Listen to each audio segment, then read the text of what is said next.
сайн байцгаана уу? Намайг Гүн гэдэг. Танилцсандаа таатай байна.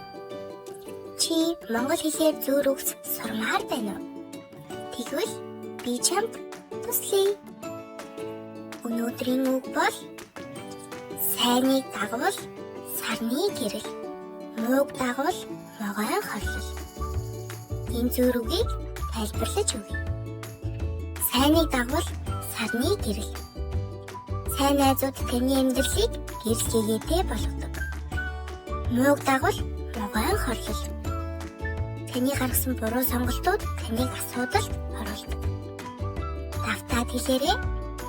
Сайныг дагвал сарны гэрэл. Мууг дагвал могойн хорлол. Бидний сурсан зүйл бол бид үргэлж сайн хүнтэй найзалж тэдэнд туслах хэрэгтэй шүү. Анхаарал хандуулсанд баярлалаа.